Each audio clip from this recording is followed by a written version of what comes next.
Thank you for joining us here at GBS News 9. My name is Beatrice Njeri. Our sign language interpreter is Paul Mathenge, and together we'll be taking you through the stories making headlines tonight. But first, here are the highlights. I will at all times, and to the best of my knowledge and ability, protect, administer, defend this Constitution. The executive will continue to support the judiciary to serve Kenyans better. President William Ruto says as 20 more High Court judges take oath. We are going to be uncompromising to all the threats to our homeland. A chip in the arm, Kindiki promises to finish banditry as he receives artillery. We need to ensure that we have research and data that is done with persons with disabilities so that we can better understand how to wrap around something. Digital inclusivity. Government to attract in people living with disability. I am informed that Prime Minister Henry here with me and I have witnessed the signing of this instrument. Kenya-Haiti mission almost a reality as United States set up military barracks for Kenyan forces to Haiti. And now the executive will continue to support the judiciary to serve Kenyans better, President William Ruto has said. Speaking during the swearing-in ceremony of 20 newly appointed judges of the High Court at State House, Nairobi on Tuesday, President Ruto said an effective and efficient judiciary is good for the country. This, he said, is because of the country's economy and security, and the people's rights and freedoms depend on the judiciary. The newly appointed judges of the High Court were awaiting swearing in at State House. They are Moses Ado Otieno, Alice Chemgetich Bet Soy, Benjamin Mwikia Musyoka, John Lotwan Tamar, Francis Weche Andaye, Andrew Bahati, Julius Kipsgei, Wendy Kagendo, Emily Onyando, Helen Rafaela Namisi, Alexander Oteti, and Julius Mukut Nangea. Others are Benjamin Kimani Njoroge, Caroline Jepegan Kendagor, Stephen Sinzimbugi, Linus Pogon Hassan, Noel Onditi Ndagi, Tabitha Ouya, Rhoda Cherotich, Ruto, and Joe Omido Mkutu. They were appointed in a Gazette notice dated May 9th after the Judicial Service Commission forwarded them to President William Ruto following the conclusion of the vetting process. President Ruto expressed confidence that the three arms of government, the executive, legislature, and judiciary, will continue engaging in a progressive manner and finding consensus in ways that serve the citizens better. The President said the bottom-up economic transformation agenda acknowledges the critical role played by institutions of governance, especially a strong and effective judiciary in Kenya's progress and inclusive prosperity. Swear in the name of the Almighty God to diligently serve the people and the Republic of Kenya, and to impartially do justice in accordance with this Constitution as by law established, and the laws and customs of the Republic, without any fear, favor, bias, affection. Administer and defend this Constitution with a view to upholding the dignity and the respect for the judiciary and the judicial system of Kenya, and promoting fairness, independence, competence, and integrity within it. Transformation agenda acknowledges the critical role of governance institutions, and in particular, the place of a strong and effective judiciary in Kenya's progress and inclusive prosperity. An independent judiciary, an effective executive, a progressive legislature, an open civil society, and a vigilant media are not mutually exclusive. Instead, they share a mandate to serve the people and should facilitate each other's efforts. This synergy extends to accountability and transparency as exemplified by the operationalization of the Public Benefits Organization Act of 2013, which was operationalized last week. By unifying regulations and promoting participatory governance, we aim to increase accountability and transparency across all arms of government. Ultimately, we will be judged not by how well we serve the strong and influential, but how well we support and protect the weak, the poor, and the vulnerable. Let us strive to appreciate and support each other's work without compromising constitutional principles. Ultimately, our collective legacy will not be evaluated by how stubborn, combative, or disagreeable we were, but by our contribution to improving the lives of our people and advancing our nation towards prosperity. We are, as we all know, a proudly democratic nation, where the people make the final call and elect their leaders as anchored in the rule of law. The government has reported an additional 12 fatalities, raising the death toll from floods to 289. Currently, 75 individuals remain missing, with 188 sustaining injuries. The devastating floods have displaced 57,120 households, affecting an estimated 285,600 people directly and impacting over 412,336 people in total. To address the crisis, the government has established 187 camps across 25 counties, particularly focusing on heavily affected areas like Tana River, Garissa, and Lamu.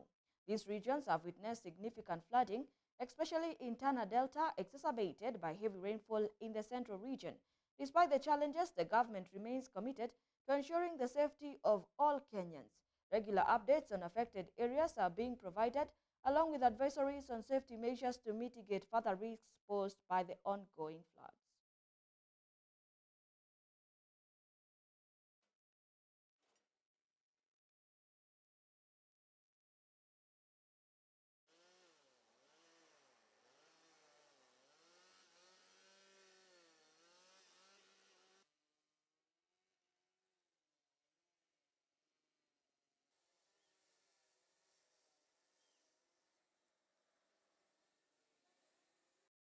It is unfortunate, fellow Kenyans, that a total of 209 persons have lost their lives due to these severe weather conditions.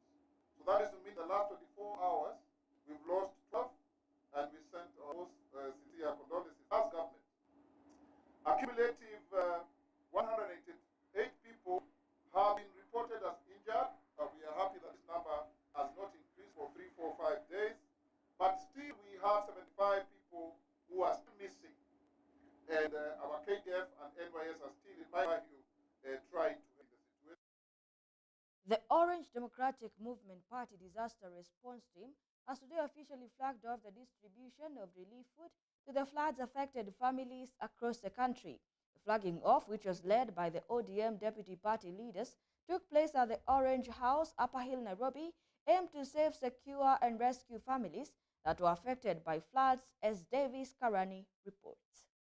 The ODM Party Disaster Response Team, led by two deputy party leaders, Hassan Ali Joho and his counterpart Wycliffe Ambetsa Oparanya, has flagged off relief food and basic need distribution to families which were affected by floods across the entire nation. I mean, I was very proud of my party when they suspended party elections because they saw that lots of Kenyans were going through real hardships.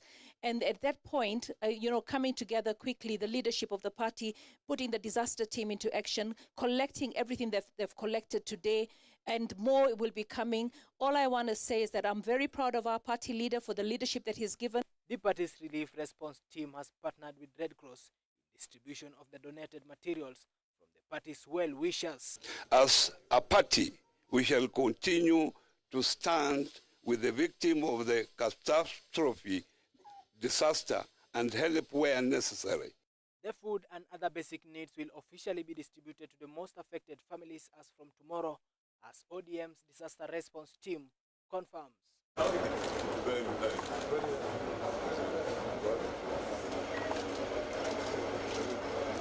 ODM Party Leadership Act of Humanity has proven that Chungwa House is not just a center for politics but also a center for humanitarian solutions, as Deputy Party Leader Ali Hassan Joho confirms.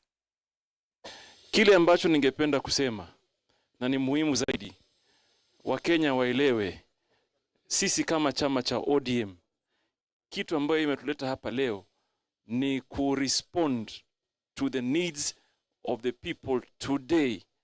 Majanga ambayo wameshika leo na ambayo yanaendelea kushika, kwamba watu wengi wana matarajio kwamba wakija hapa katika ofisi ya Chungwa basi ni mazungumzo ya siasa tu.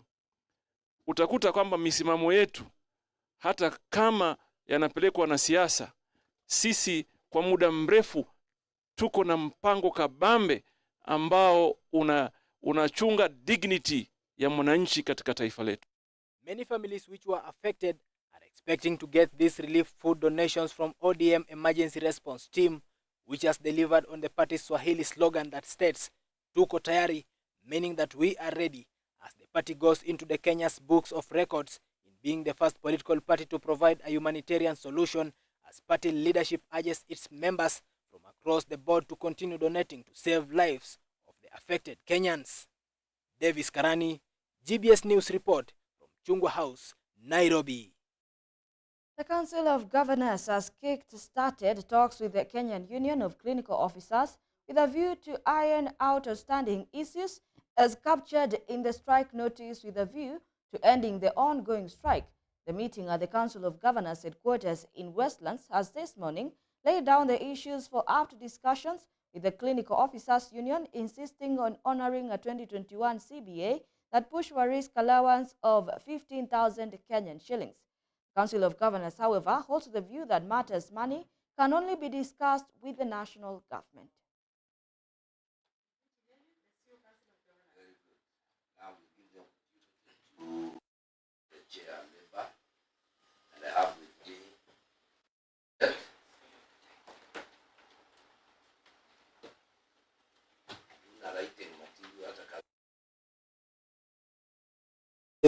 Per month. There is another one in the same county earning 35,000. There is another one under UHC earning 50,000. There is another one in full pay. And in Kajiado County, my treasurer for the county contracted a multi-drug resistant TB at work. He had to be admitted in Nairobi Women's Hospital. And we had to contribute because Kajiado County does not have a comprehensive cover to cover him. So these are the pain points and these are the burdens we carry on our shoulders. That is why sometimes when you see us, sometimes we really get angry because we feel that you are not feeling, you're not feeling our pain, and yet our people are really suffering down there. Negotiations today and the end by today. So this is a process that will be a give and take, where we give, where you take, where you give, we take. But at the end of it all, let us be guided by what Wazungu said, the end justifies the means. Collective bargaining agreement is not on the table because it does not exist. Recognition agreement is there. We recognize you, and that's why we are seated here. And we hope that now we can be able to set the parameters or which path do we have to.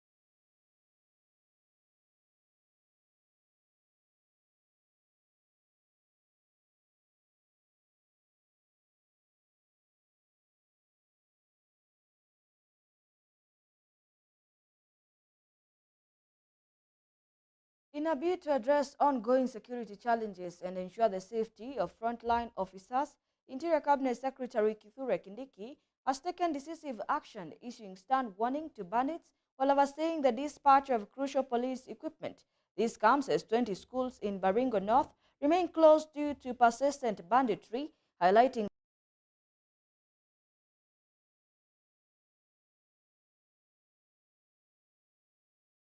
communities. Here are the details. 20 schools in Baringo North, which were shut down indefinitely due to the ongoing banditry attacks, remain closed as parents and pupils have yet to return home, despite 2 months passing since they fled to safety. At Ngaratuko Primary School, bandits raised school offices and parts of the administration block, sparing neither solar panels, books, nor other essential supplies. In response, the Ministry of Interior, led by Cabinet Secretary Kithure Kindiki, issued a stern warning to bandits, reaffirming the government's commitment to eradicate banditry and maintaining a non-compromising stand on all threats to national security. We are going to be uncompromising to all the threats to our homeland. It doesn't matter the source of that threat. And so, those boys from wherever who are hurting our people in northern Kenya and have made life unbearable to many residents of northeastern Kenya, those boys who are causing us and our people pain in the Bonny Enclave, those organized groups in the name of bandits and cattle rustlers that have hurt our people for a very long time in North Rift and in upper eastern counties of Marsabit and Isiolo. This is it. We have decided this time round we just have to get this right, and right once and for all. Speaking at the Mombasa port, where he oversaw the dispatch of the second batch of 10 armored personnel carriers for the police service, Professor Kindiki emphasized the ongoing police equipment modernization program initiated the previous year as a pivotal aspect of the government's efforts to bolster security. Professor Kindiki stressed that these acquisitions are integral to the government's larger strategy to fortify law enforcement's capabilities, particularly in combating bandits and other criminal gangs, posing threats to Kenya's national security. When the country is safe, local investors, foreign investors will feel comfortable to put their money in businesses, enterprises, factories that generate jobs for our people, and we can now talk about economic development and economic growth. He assured that more equipment is forthcoming as part of the existing orders, with a clear schedule for their deployment already in place. We're going to receive more of this equipment, as I have said. There is a schedule of receipts. We've placed enough orders, and we are actually, in the short term also, going to have a very active and revitalized air asset equipment. And therefore, the facilitation of our officers in the front line, in my view, is getting towards completion, if not perfection. The 5-year 37 billion program aims to ensure the safety and well-being of frontline officers with the new armored personnel carriers, bringing the total modernized to 20. Susan Nganga, GBS News.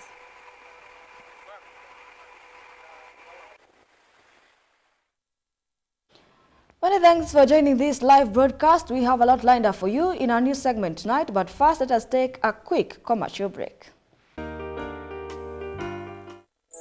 The 12 commandments of cancer prevention. When you look at it realistically, it's something that starts from within you, from your own cells. So all of us, as we are seated here, some cancer cells are forming, But we have a secret service in the body which is more efficient if you have had enough sleep, or if you have exercised, or if you are having enough fruit and vegetables to mop up the radicals. That secret service is called the natural killer cells. They are always killing the cells so that they don't develop in full-blown cancer. Basic and simple things that we all know, but apparently we don't practice. We're having a big problem because this country soon will have no human beings. When you hear about cancer, sometimes you think it's the end of the world. You are overthinking, you get? So you're secreting a lot of stress hormones. So why can't you relax? Or maybe just remove your shoes and walk bare feet.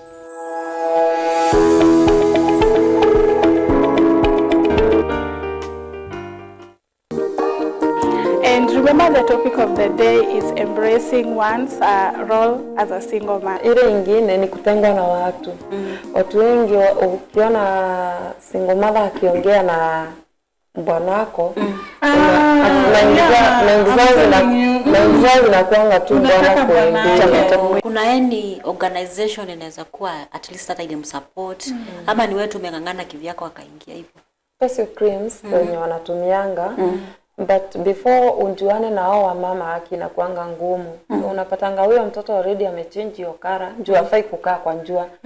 Kuna hiyo organization inakuanga na plans za kuongelesha watoto. Kama wazazi in future wanajiaccept. By the time wana realize they are not different. They are different. I think akili yangu ilikuja kuona kabisa niko peke yangu. Ni penye saa unapigia ndio mambeste, hakuna mtu anakuchukulia simu. Na mimi nilikuanga na mambeste wengi. Mimi niliachiwa tu mmoja. Anaitwa Shkosheila. Akiona hivi ndio, thank you so much mama. Thank you Shiko. Akukosangi enjoy. Alisimama na mimi.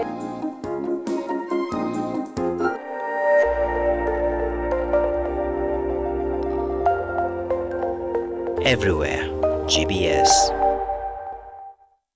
Welcome back. You're still watching GBS News 9. The National Assembly Departmental Committee on Lands has today put to task officials from the Ministry over plans to scale down on the digitization process of land registries, citing financial constraints. The team, led by the Secretary for Administration in the State Department for Lands, Mohammed Malem, was representing Principal Secretary Nixon Koril, was appearing before the committee chaired by Mugirango North Member of Parliament, Josh Nyamoko, who is reviewing the annual estimates of revenue and expenditure for the 2024-2025 financial year in respect of state departments and agencies under the ministry. That in terms of the paper records we realized we are that in a problem of... In our last meeting, Madam Secretary, we were told by the PS and the CS that you are all over the country. Actually, you are all over. You are doing Isiolo, you are doing in Mombasa, you are doing so many places. But I think the impression we are getting is that you're not able to do much.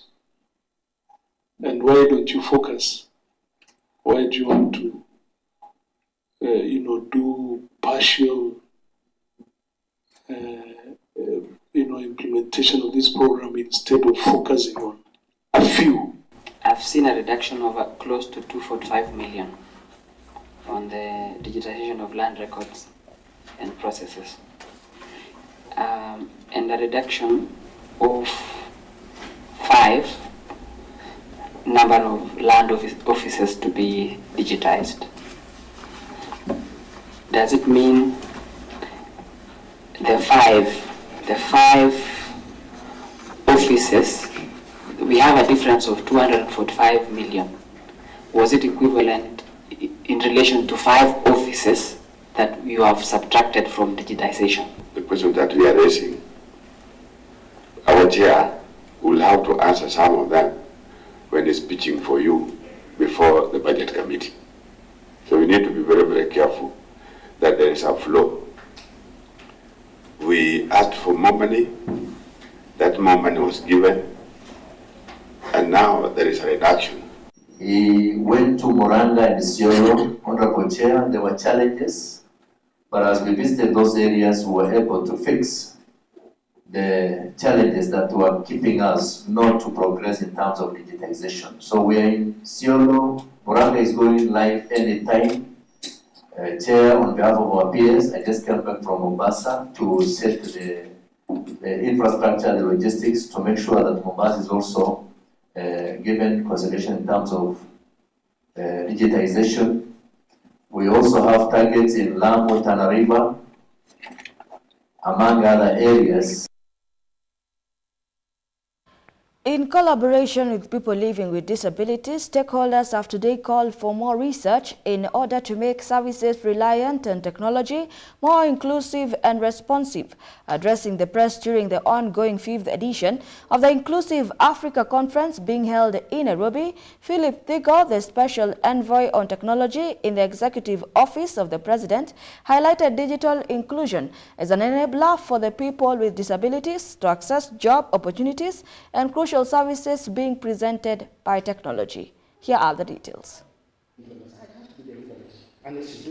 In recent years, the tech industry has recognized the undeniable importance of diversity and inclusion. Acknowledging diverse perspectives, experiences and backgrounds within the tech companies is not only becoming a strategic advantage but also a moral imperative.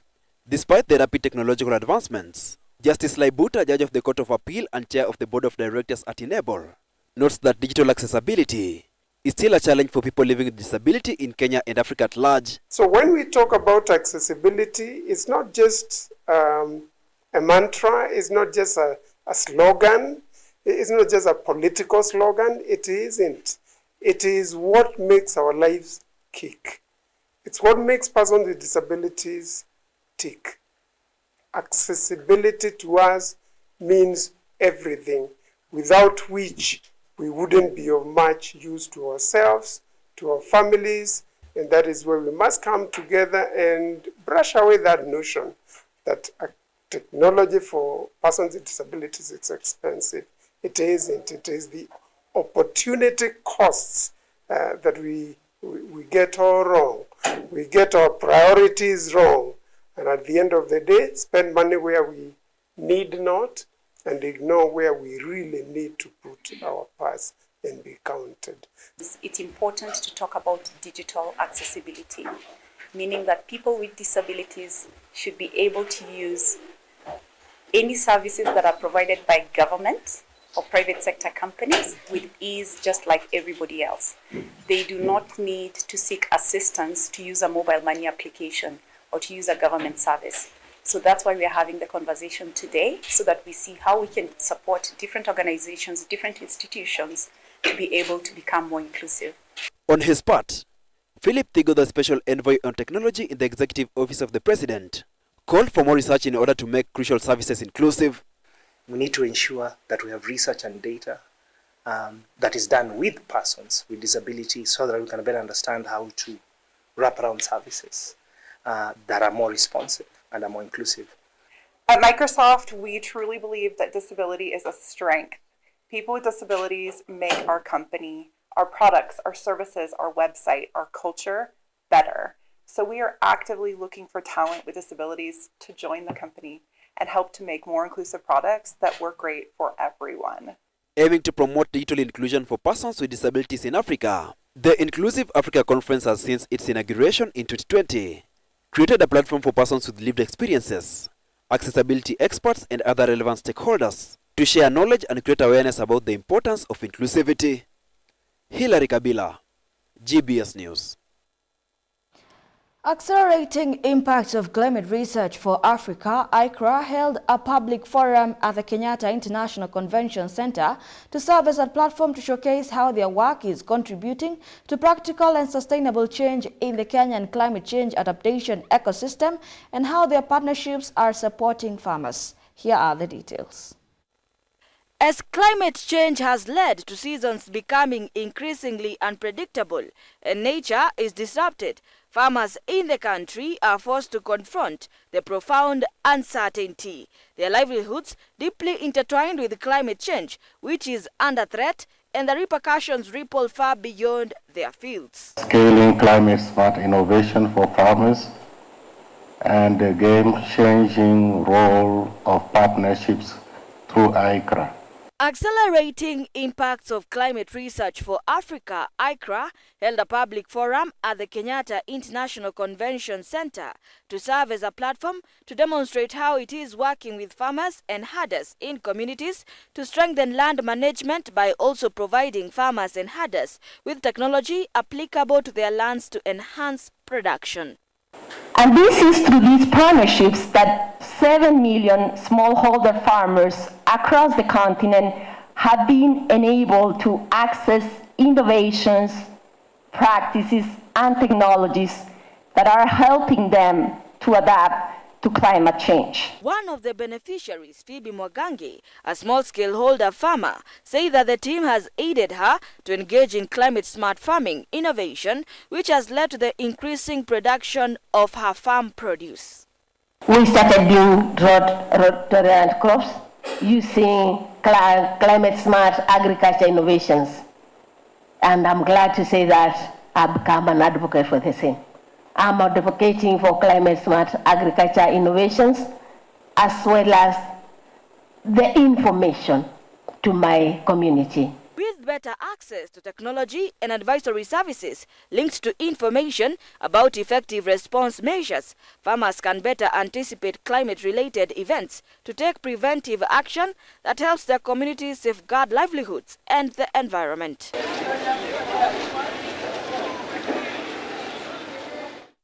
Kenya and Uganda have committed to ensure expeditious and full implementation of decisions reached during previous and present sessions of Joint Ministerial Commission, JMC, and other bilateral meetings. In a joint communique issued at the end of the second session of the JMC, the two countries welcomed a proposal to hold a joint technical committee meeting to address any trade and investment issues that may still be pending. The second session of the JMC between Uganda and Kenya was held at the Sheraton Hotel in Kampala, Uganda, May 12th to 14th. The delegation from Kenya was led by Prime Cabinet Secretary and Cabinet Secretary for Foreign Diaspora Affairs, Musalia Mudavadi. The team from Uganda, on the other hand, was led by Minister for Foreign Affairs, Ondongo Jeje. Kenya will host the third session of the JMC in the 2026 at a date and venue to be mutually agreed upon by both parties through diplomatic channels. The two teams spearheaded deliberations that will be focused on assessing the level of implementation of previous decisions, addressing any outstanding or emerging issues, and exploring new areas of cooperation. The issues are under three broad areas of foreign affairs and security sector, economic sector, and social culture sector.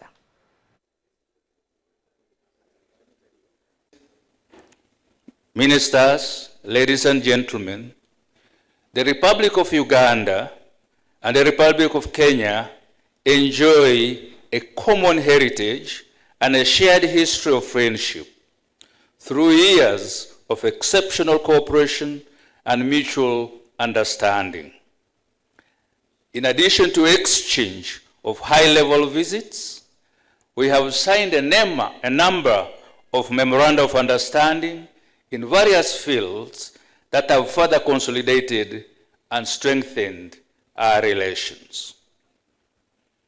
The bond that exists between our countries is built on a solid foundation of common values, aspirations, and a shared vision for prosperity of our people, which we continue to seek to harness through the frameworks of both the Joint Ministerial Commission and the Joint Permanent Commission. Over the years, Uganda and Kenya have continued to enjoy warm and cordial relations.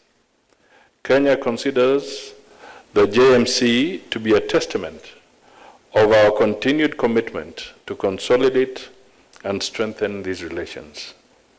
I am confident that our deliberations during this JMC will further anchor our existing relations espoused by a rich historical background. Kenya and Uganda have demonstrated remarkable social and economic interlinkages that have yielded rapid transformation in our economies. The profound friendship between our two countries is the cornerstone of the shared socio-economic endeavors that will propel our national development programs and the African Union Agenda 2063 to realize the aspirations of our people. Honorable Minister and Co-Chair, over the last 2 days, our principal secretaries and senior officials have diligently undertaken a review of the commitments agreed during the inaugural Joint Ministerial Commission held in Nairobi in March 2019. The session provided an opportunity to assess and consolidate the gains made in the implementation of agreed resolutions. It is safe to highlight that both technical teams have managed to address many obstacles to our cooperation and also engaged in discussions towards collaboration in diverse areas.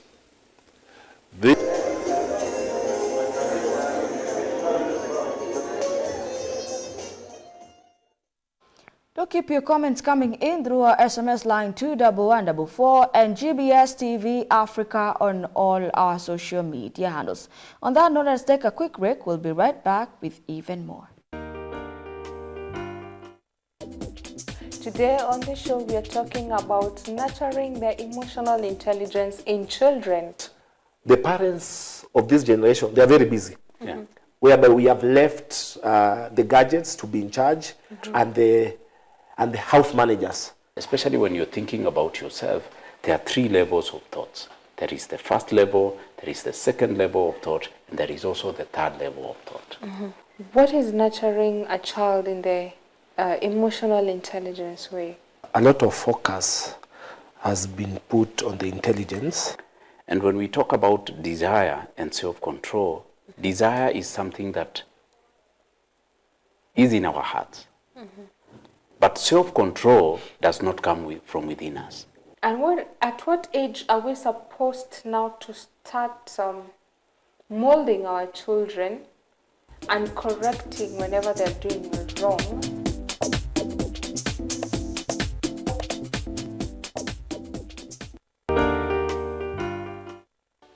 So through the 4 gospel books, Matthew, Mark, and Luke, John, we can know the heart of Jesus in depth. 그리고 우리가 느끼는 그 예수님을 성경을 통해 느낄 수 있어서 너무 감사합니다. And the Jesus that we can feel him through the scriptures, and I'm very thankful about that. Jesus Christ came to this earth for our sins. 지셨고, he carried our sins. 십자가에 못 박혀 죽어 죄의 형벌을 당하셨고, and he was crucified and he received the punishment for sins. 무덤에 들어가셨다가, and he was put into the tomb. 사흘 만에 부활하셨습니다. and resurrected in 3 days. 이것이 우리가 말하는 복음입니다. This is the gospel that we speak. 예수님께 우리 죄를 위해 죽으신 이야기. About how Jesus died for our sins. The purpose of Jesus being crucified. 우리 죄를 담당하기 위하여 십자가에 못 박혀 죽으셨습니다. He was crucified to pay for our sins. 예수 십자가에 못 박혀 죽으심으로 우리 죄가 분명히 씻어졌는데. And through Jesus being crucified, clearly our sins have been washed clean. 참 안타깝게도 많은 사람은 여전히 죄인이라고 말합니다. However, unfortunately, many people still say that they are sinners.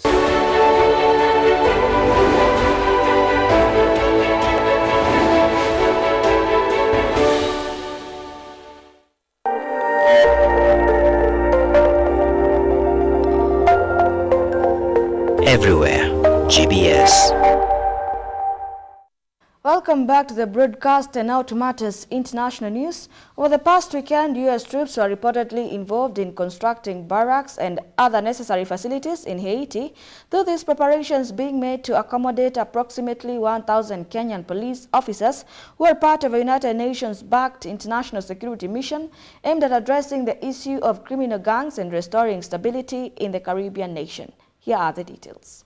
The military in the United States of America, the U.S., has currently been setting up a barrack in Haiti where Kenyan police officers will be deployed in the country to be operating from the nation, according to the media reports. Troops from the United States over the weekend were reportedly in the Caribbean nation with nest-building barracks and other facilities ahead of the deployment of Kenyan troops to the troubled nation. Caribbean media outlets stated that the U.S. troops were among the civilian contractors in Haiti to facilitate the stay of about 1,000 Kenyan police officers. These officers are a part of the United States-backed international security mission to rein in the criminal gangs and bring back normalcy in Haiti. The Kenyan forces are expected to arrive in Haiti on May 24th, at a time when Kenyan President William Ruto will be on his state-first visit to the United States. The United Nations Security Council had approved the deployment of the multinational force to Haiti, led by Kenya to help combat violent gangs in the troubled Caribbean country. Suffering. And we embrace nations stepping up to lead new ways and to seek new breakthroughs on hard issues. For example, on Haiti, the Caribbean community is facilitating a dialogue among Haitian society. I thank President Ruto of Kenya, I thank him for his willingness to serve as the lead nation of a UN-backed security support mission. I call on the Security Council to authorize this mission now. The people of Haiti cannot wait much longer. First of all, I mean, what interest would we have to be in Haiti as a third world country that is over 12,000 kilometers away, that many of our officers don't even understand, don't even know French or Creole in terms of even communicating with the Haitians? It would be a problem. And even in terms of training and preparation to engage in such a complex security situation.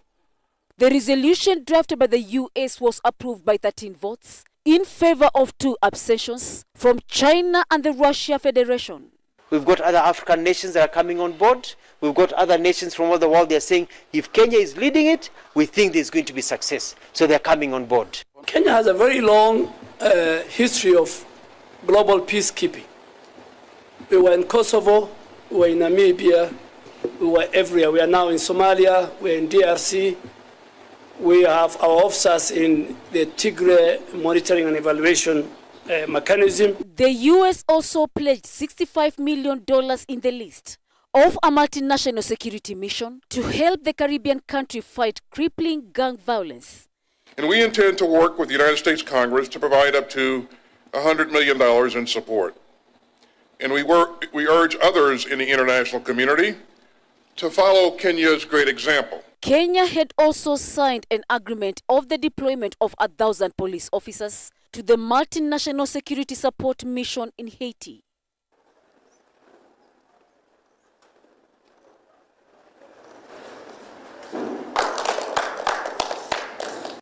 The United Nations Security Council adopted resolution number 269. Today, March 1st, 2024, I am pleased to inform that Prime Minister Ariel Henry, here with me, and I have witnessed the signing of this instrument, we have also discussed the next steps to enable the fast tracking of this deployment. Residents in Haiti are currently struggling to process the trauma of the crisis, which has engulfed the country in the past few months. Jane for Macau, GBS News. The initial results of the election declared President Mahamat Dabi Itno as the winner, securing just over 61% of the vote, while Masra trailed over 18.5%. However, Masra, who also serves as the Prime Minister of Chad's transitional government, swiftly announced the results, alleging manipulation without providing concrete evidence. Here is that report. Chad's opposition leader says he has filed an appeal with the country's constitutional council to challenge the preliminary results of the May 6th presidential elections. Social media post on Sunday, Success Masra shared a copy of the receipt showing that documents have been filed with the council. The election preliminary results, President Mahamat Dabi won with just over 61% of the votes, and runners-up Masra had over 18.5%. Masra, the Prime Minister of Chad's transitional government, had claimed victory shortly before the announcement and alleged that election results were being manipulated. He hasn't publicly shared evidence to support his claim. Chad held its long-delayed elections following 3 years of military rule. Analysts widely expected the incumbent to win. Deby, also known as Mohamed Idris, had seized power after his father, who spent 3 decades in power and killed after fighting rebels in 2021. The oil-exporting country of nearly 18 million people hasn't had a democratic transfer of power since it became independent in 1960 after decades of French colonial rule. Sarr, president of the Transformers opposition party, fled Chad in October 2022. The military government at the time suspended his party and 6 others in a clampdown on protests against Deby's decision to extend his time in power by 2 more years. More than 60 people were killed in the protest, which the government confirmed as an attempt coup. Agreement between the country's Minister of Reconciliation and Masra's political party late last year allowed the exiled politician and other opposition figures to return to Chad. He was later appointed Prime Minister. In a pageant address at a press conference held in Nairobi recently, UN Secretary General Antonio Guterres tackled critical global issues spanning from the escalating conflict from Rafah to the devastating floods in East Africa. Secretary General underlined the precarious situation in Rafah, describing it as an on knife's edge, calling upon leaders from both Israel and Hamas to demonstrate political courage and spare no effort in reaching an agreement to end the conflict in Gaza and secure the release of all prisoners. Here is more on the same.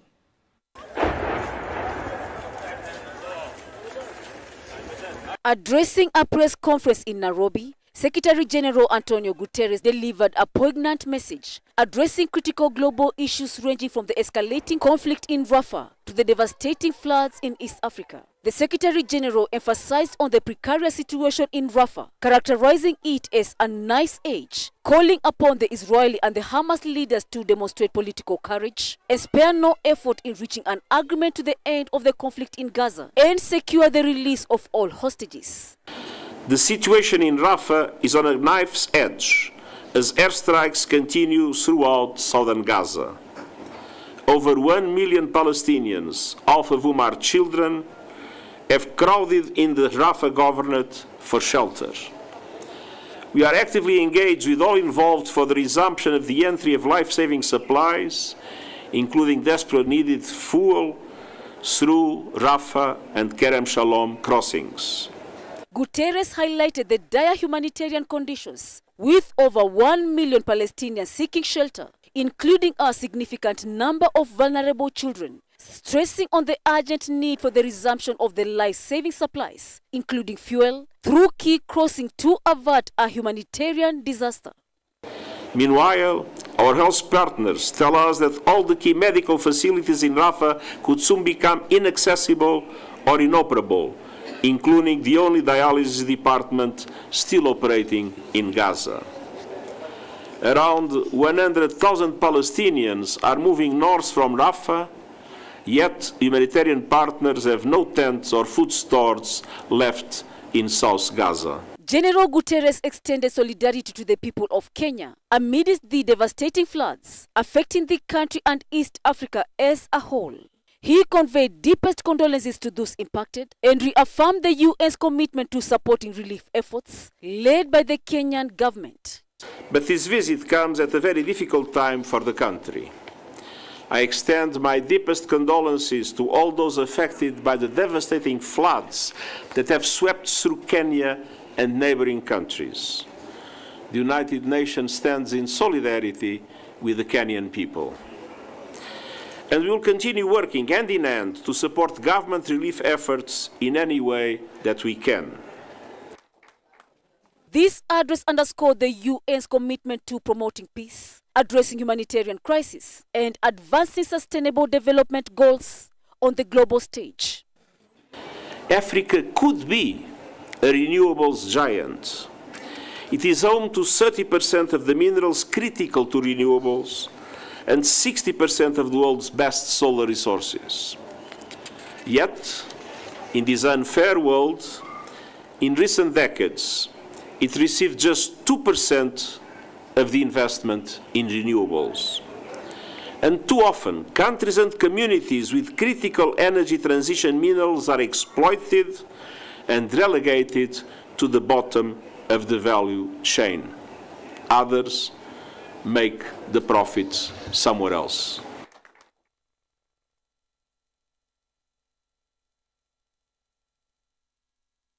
In a tragic turn of events, the death toll in South Africa's George building collapse has risen to 32 following the discovery of 8 more bodies on Tuesday. The collapse, which occurred a week ago, had left 20 individuals still unaccounted for, while 13 were currently hospitalized for medical treatment. Here is more on the same. In South Africa, the tragic toll of the George building collapse has reached 32 people, with the recovery of 8 more victims on Tuesday. Currently, 20 individuals remain unaccounted for, while 13 are receiving medical care in hospitals. Despite a week passing since the multi-story building's collapse, the cause of this devastating event remains elusive, prompting ongoing rescue efforts and investigations by Western Cape authorities. Mission is continuing as fast as possible and as careful as possible, but hopefully and we believe there's a possibility that there could be more life down there. Public Works and Infrastructure Minister Zikalala has acknowledged the government's limited knowledge regarding the main contractor responsible for the collapsed structure. This absence of information is legally permissible, as the company is not mandated to register with the Construction Industry Development Board when working for private clients. However, Minister Zikalala highlights the need for regulatory improvements, citing that the amendments bill as a measure to enhance compliance and enforcement within the construction sector. The developer and the contractors should in fact have moral obligations to support the affected families, and that's why we have said the joint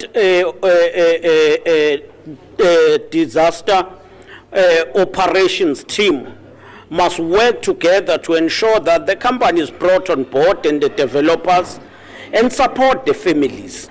We are grateful to the departments, the Department of Labor, of Employment and Labor, the Department of Social Development. We thank also non-state organizations, whether from here in George or Gift of the Givers and others. We thank them for their support. Currently, the South African Council for the Projects and Construction Management Professions is diligently investigating whether the constructors involved in the projects were duly registered, underscoring the importance of accountability and adherence to industry standards during such tragic incidents. Interest is that at the end of the investigation, the report must indicate whether the professionals who were involved in the planning of the work, design and project management were registered with professional bodies. Do keep your comments coming in through our SMS line 21144 and GBS TV Africa on all our social media handles. And now for sports lovers, it is time for your most anticipated part of the news, the sports news. Let's get sporty.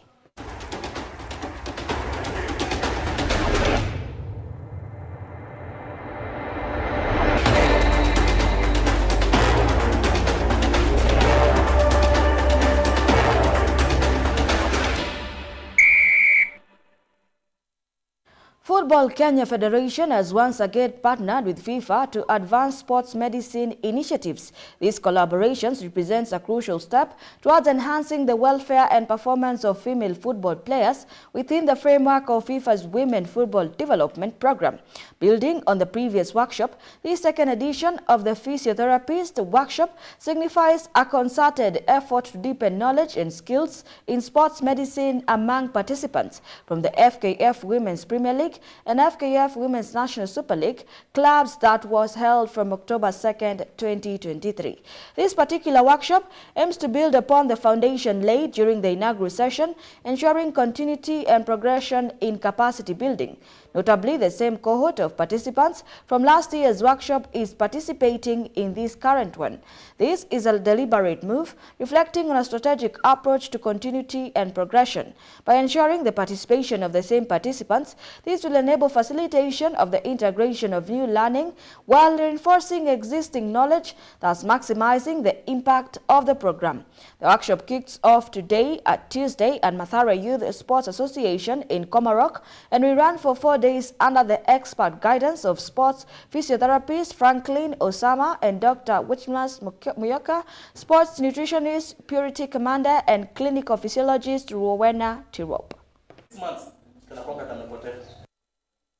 And we have many challenges compared to male. So, and for a long time, we've been kind of segregated or something. More attention has been on the male. But now, we are happy. The focus is shifting to women also trying to bring us up on board to make it an international thing, equal kind of. Now when we bring professional health for women, so number one, we are taking care of their physical health. We are taking care of their mental health as well, because if your physical is taken care of and you are professionals are the one taking care of you, your also mental state is taken care of. And when your mental state is taken care of, you will perform in the field. Okay, this time niliamua kukuja juu nataka ku-advance from zile nini tulifunzwa. Okay, nimeweza kuzi-apply na naona zina work na zinasaidia. So saa hii nimerudi ndo ni advance nijue more. Juu kwa hii industry ya football kuna vitu mingi zitokea, injury inaweza tokea ile yenye utaraji. So bila knowledge huwezi handle na inaweza kuwa severe. So saa hii at least nitaweza kuona wider way, nitajua na pia niweze ku open mind yangu pia. Yeah. One thing we know in physiotherapists is that whenever you do a good assessment, you will come up with a working diagnosis or hypothesis that will enable now that player to be treated well and go back to the field of play. But if you don't treat these players according to how we assess them, it will make now these players go back and start some other small business that will engage them in subscriptive environment that cannot make them earn their living. So I know what I've impacted in today. I've done more of mobilization, manipulation, and Aston Villa staged a dramatic late comeback against Liverpool at Villa Park to earn a vital point in the race for 4th place in the Premier League. Liverpool and Aston Villa share the spoils in a 3-3 draw in the Premier League Monday night, as a dramatic late collapse at Villa Park saw the Reds concede twice 5 minutes from full time. Here are the details. Liverpool opened the scoring in 2 minutes after an error by goalkeeper Emiliano Martinez, who somehow fumbled Harvey Elliott's deflected cross into his own net.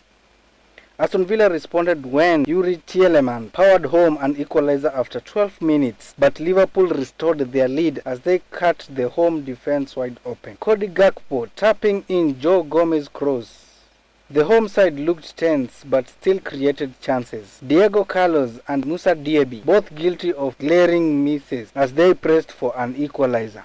Liverpool made Aston Villa's task even harder when they extended their lead 3 minutes after interval. Young defender Jarell Quansah towering above Lucas Digne to score his first Premier League goal. Unai Emery's side looked to be leaving the door open for rivals Tottenham as they trailed 3-1 with 5 minutes left, but 2 goals from substitute Colombian John Duran snatched an unlikely draw. Duran set up a grandstand finish when his low shot beat Alisson with 5 minutes left. Then Villa Park went wild as Diaby's shot deflected in off the striker. Aston Villa are still in pole position to reach next season's Champions League as they stand 5 points ahead of Spurs with 68 points, who have 2 games left, and will hope reigning champions and title favourites Manchester City can aid their cause when they play the top rivals Tottenham tonight. Reporting for GBS TV, I am John Kinyanjui. And with that, we conclude tonight's news segment. Thank you for joining the broadcast here at GBS News and 9. We make your news our business. My name is Beatrice Njeri. Our sign language interpreter is Paul Mathenge. Good night.